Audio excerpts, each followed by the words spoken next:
Welcome to the Guru classes.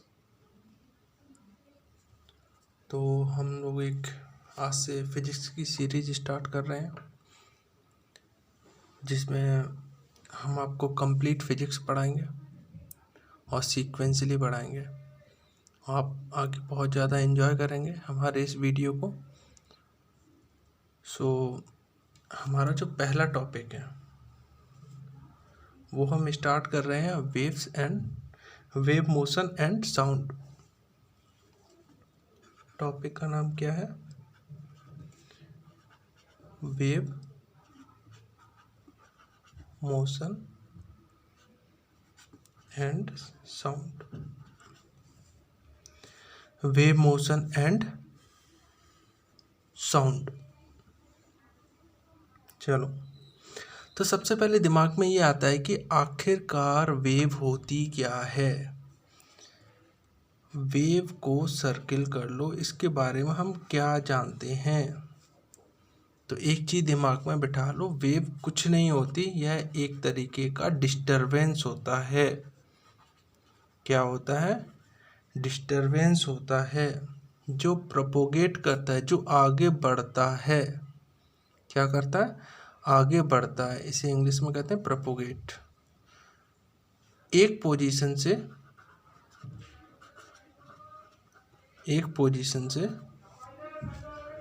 From one position to another position.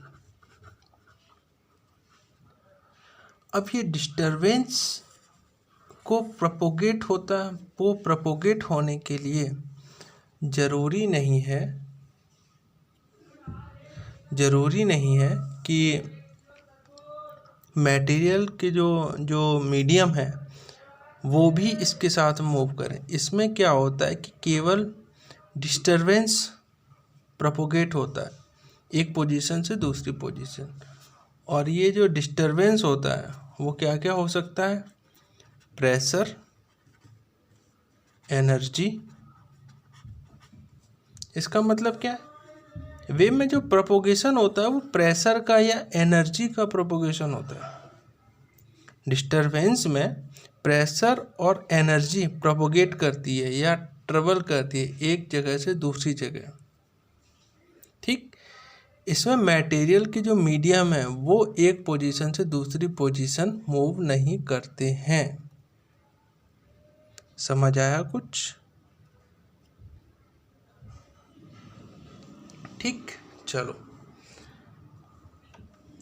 अब ये जो disturbance है इसके प्रोपोगेट किस किस उसमें हो सकता है मीडियम में।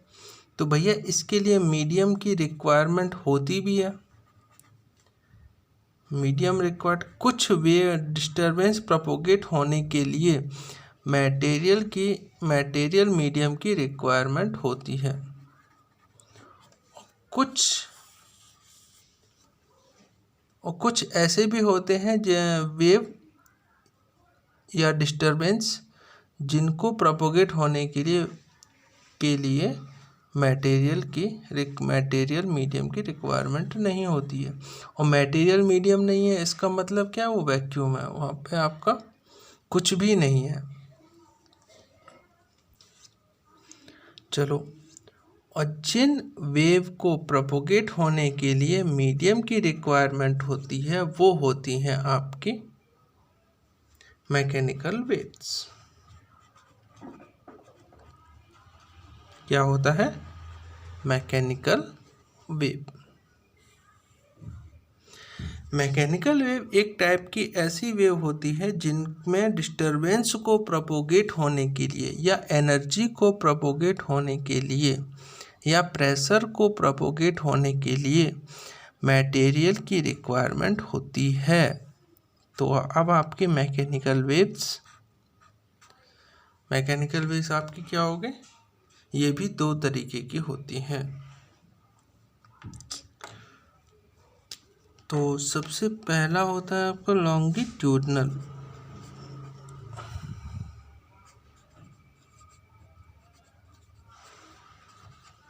longitudinal waves and transverse waves।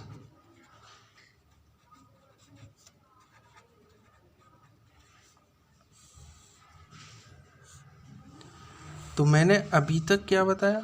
अभी तक मैंने वेव बताई जो सिंपल डिस्टरबेंस होती है। इसमें डिस्टरबेंस मूव करता है एक पोजीशन से दूसरी पोजीशन। डिस्टरबेंस में क्या क्या होता है? प्रेशर हो सकता है या एनर्जी हो सकती है। और डिस्टरबेंस को प्रोपोगेट होने के लिए या तो कुछ ऐसे डिस्टरबेंस होते हैं जिनको प्रोपोगेट होने के लिए मटेरियल की रिक्वायरमेंट होती है, मटेरियल मीडियम की रिक्वायरमेंट होती है। मटेरियल मीडियम का मतलब होता है आपका सॉलिड मीडियम हो, लिक्विड हो या गैस हो। और कुछ स्पेशल टाइप की जो वेव होती हैं जिनको प्रोपोगेट होने के लिए वैक्यूम की, मतलब वैक्यूम में भी वो प्रोपोगेट कर सकती हैं। इसका वैक्यूम का मतलब होता है no material medium, no material medium. चलो अब फिर से आगे बढ़ते हैं। लॉन्गिट्यूडनल वेव्स आपकी वो वेव्स होती हैं जिसमें पार्टिकल के वाइब्रेशन की जो डायरेक्शन है, पार्टिकल्स के वाइब्रेशन की जो डायरेक्शन है और वेव प्रोपोगेशन की जो डायरेक्शन है, दोनों ही अगर सेम है तो वो वेव्स लॉन्गिट्यूडनल वेव्स होती हैं। इसका जो एग्जाम्पल है वो बहुत इंपॉर्टेंट होते हैं। एग्जाम्पल में आता है आपका साउंड वेव्स हो गया, स्प्रिंग वेव।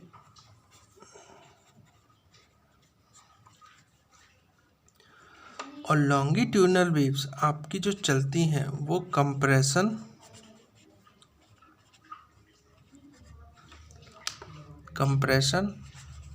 रिफ्रैक्शन, कंप्रेशन इस फॉर्म में चलती हैं। चलो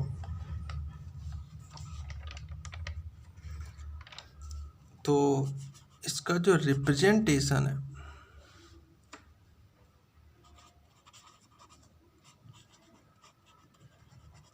इसका क्या है? रिप्रेजेंटेशन है वो किस तरीके से करते हैं। मान लीजिए आपने एक लिया फॉक और उसको रबर बैंड से स्टैक कराया,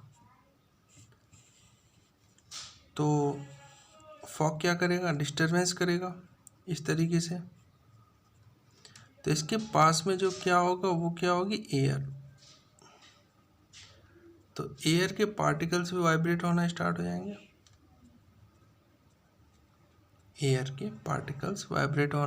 हो जाएंगे, क्योंकि इसमें एयर है तो एयर के मॉलिक्यूल्स भी होंगे इसमें। तो इसकी वजह से जो डिस्टरबेंस होता है वो एक जगह से दूसरी जगह इस डायरेक्शन में चला जाएगा। तो कुछ जगह एयर के पार्टिकल्स पास पास होंगे और कुछ दूर दूर होंगे।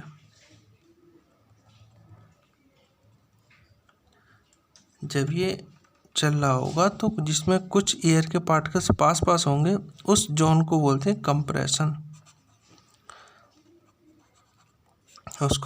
कंप्रेशन, और इसमें एयर पार्टिकल दूर दूर होते हैं तो उसको बोलते हैं रिफ्रैक्शन। फिर से अगला कंप्रेशन जिसमें पार्टिकल्स पास पास होते हैं। मतलब ये कह सकते हैं कि जो आपकी लॉन्गिट्यूडनल वेव्स है वो कंप्रेशन, रिफ्रैक्शन एंड कंप्रेशन के फॉर्म में आगे बढ़ती है। ठीक, एग्जाम्पल क्या है? Sound waves and spring waves. ठीक, नए टॉपिक पे आते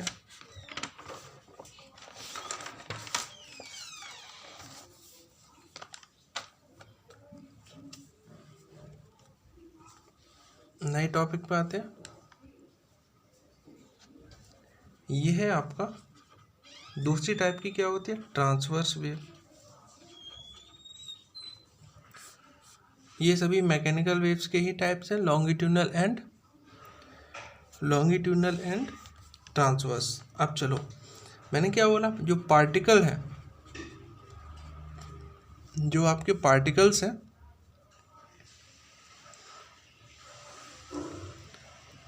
पार्टिकल वाइब्रेशन डायरेक्शन एंड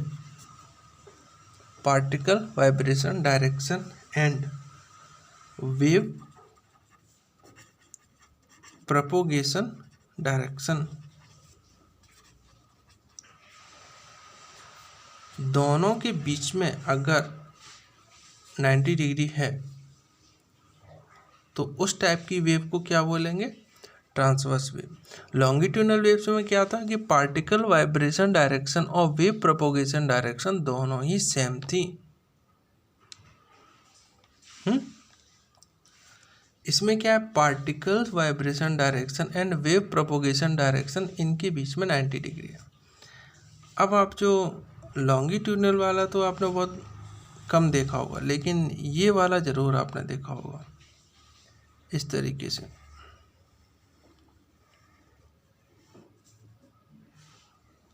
आपने एक स्ट्रिंग लिया और इसको इस किनारे से आपने हल्का सा इसे डिस्टर्ब किया, तो इसके पास वाला पार्टिकल, ये वाले पार्टिकल सभी क्या है, स्ट्रिंग से बंधे होंगे।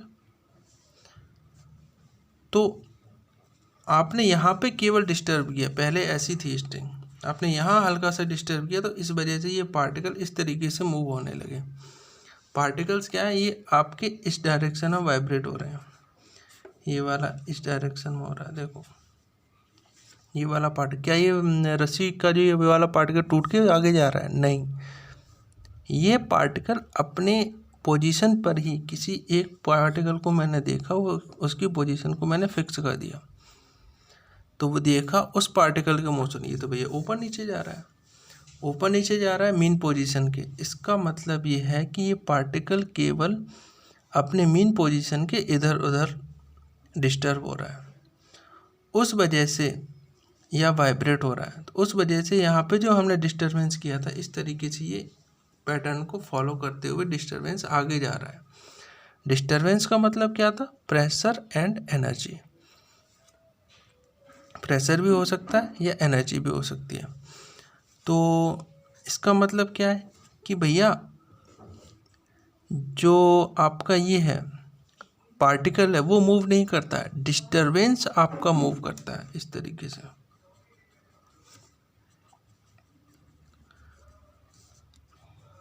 तो चलो अब इसकी बात हो गई। इसका मतलब क्या है कि वो ट्रांसवर्स वेव है। अपर पार्ट जो ऊपर होता है मीन पोजीशन के, जो मीन पोजीशन के ऊपर वाला जो पार्ट होता है, ऊपर वाला जो पार्ट होता है उसे बोलते हैं क्रस्ट, और नीचे वाला पार्ट होता है ट्रफ। ठीक, तो ट्रांसवर्स वेव क्रस्ट और ट्रफ के रूप में आगे बढ़ती है। ठीक, चलो आपको ये समझ आ गया। अब बात करते हैं, एक नोट है काफ़ी इम्पोर्टेंट है, जितने भी नोट बनाए उसको लिख जरूर लेना, क्योंकि वो सारे क्वेश्चन होंगे। लाइट के बारे में बोला जाता है। लाइट क्या है? लाइट आपकी ट्रांसवर्स है। लाइट क्या है? आपकी ट्रांसवर्स वेव है। और लेकिन इसका मतलब ये कतई नहीं है कि वो मैकेनिकल वेव है, बट नॉट मैकेनिकल वेव। बहुत इंपॉर्टेंट क्वेश्चन है, ये एग्जाम में आता रहता है। ठीक, तो ट्रांसवर्स वेव का रिप्रेजेंटेशन ये हो गया। ट्रांसवर्स वेव वो वेव होती है जिसमें पार्टिकल के वाइब्रेशन की जो डायरेक्शन है, ये वाला पार्टिकल ऊपर नीचे जा रहा है, और जो वेव प्रोपोगेशन है वो इस तरीके से आगे जा रहा है। तो वेव प्रोपोगेशन इस डायरेक्शन में आगे जा रहा है। तो पार्टिकल वाइब्रेशन इस तरीके से कर रहा है और वेव इस डायरेक्शन में आगे बढ़ रही है, तो दोनों के बीच में सेम एंगल नहीं है, 90 डिग्री है, इसलिए इसे ट्रांसवर्स बोलते हैं। इसमें एक एग्जांपल है लाइट। लाइट आपकी ट्रांसवर्स वेव है, लेकिन वो मैकेनिकल वेव नहीं है, क्योंकि लाइट को ट्रेवल होने के लिए नो नीड ऑफ मीडियम, क्योंकि ये वैक्यूम में भी ट्रेवल कर लेती है। ठीक, चलो अब बात करते हैं एक अनदर क्लासिफिकेशन। अनदर क्लासिफिकेशन क्या है?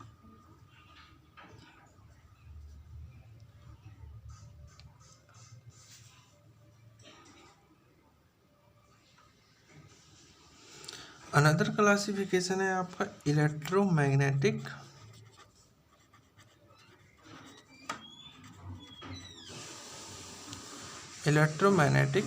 वेव्स। इलेक्ट्रोमैग्नेटिक वेव्स वो वेव्स होती हैं जिनमें प्रोपोगेट होने के लिए, वेव को प्रोपोगेट होने के लिए या डिस्टरबेंस को प्रोपोगेट होने के लिए किसी भी मटेरियल मीडियम की रिक्वायरमेंट नहीं होती है। नो नीड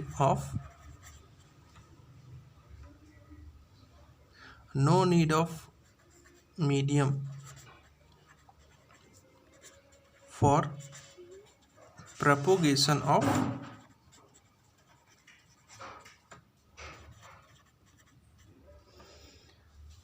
चलो फिर इनके एग्जाम्पल देख लेते हैं।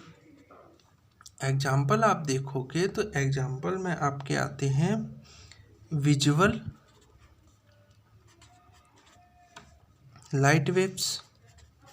तुम जानते हो ये ऊपर से सन की जो लाइट है स्पेस से होते हुए आती है, तो स्पेस से होते हुए आती है तो उसमें कोई स्पेस में कोई मीडियम तो है नहीं,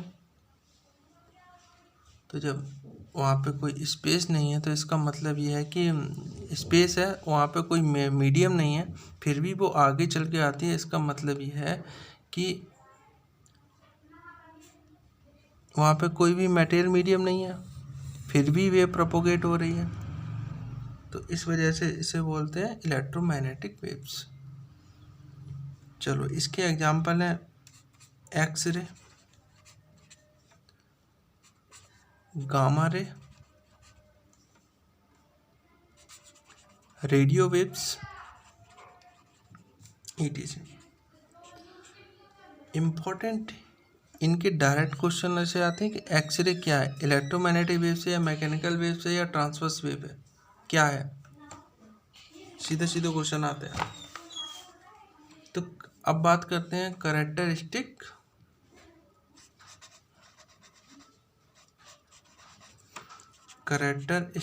ऑफ इलेक्ट्रोमैग्नेटिक वेव। इसको इलेक्ट्रोमैग्नेटिक को हम शॉर्ट में EM लिखेंगे। ठीक, चलो आगे हम बढ़ते हैं।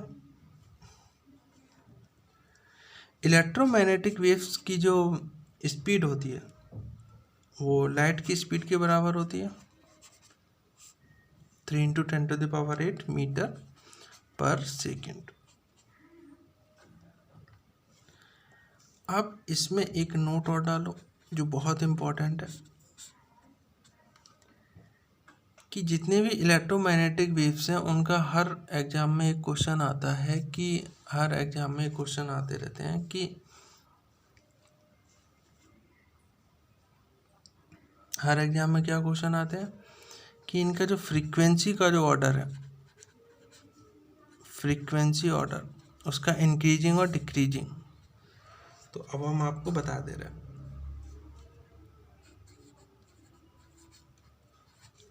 रेडियो वेव्स सबसे पहले इनकी जो फ्रीक्वेंसी है वो सबसे कम होती है, उसके बाद उससे ज़्यादा होती है माइक्रोवेव्स की, उससे ज़्यादा होती है इंफ्रारेड, उससे ज़्यादा होती है विजुअल लाइट, उससे ज़्यादा होती है UV रेज, फिर उससे ज़्यादा होती है एक्सरे, उससे ज़्यादा होती है गामा रेज, ठीक, चलिए, तो ये क्या है, फ्रीक्वेंसी का है, फ्रीक्वेंसी का इंक्रीजिंग ऑर्डर।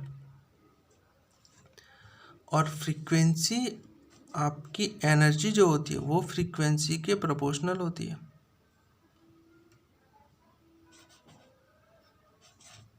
फ्रीक्वेंसी को हम न्यू से डिनोट करते हैं। और जो वेवलेंथ होती है, वेवलेंथ होती है वो फ्रीक्वेंसी, जो वेवलेंथ होती है वो फ्रीक्वेंसी के इन्वर्सली प्रोपोर्शनल होता है, या कह सकते हैं कि जो फ्रीक्वेंसी है वो वेवलेंथ के इन्वर्सली प्रोपोर्शनल होता है। अगर इसका ऑर्डर पूछा जाए वेवलेंथ के बेसिस पे तो इसका जस्ट रिवर्स हो जाएगा, कहने का मतलब ये है। ठीक, अब बात करते हैं मैटर वेव्स की। अनदर क्लासिफिकेशन क्या था, matter waves. These waves are associated with moving particles like electron, proton are called matter waves. ये वेव किससे एसोसिएटेड होती हैं, जब आपका इलेक्ट्रॉन प्रोटॉन मूव करता है।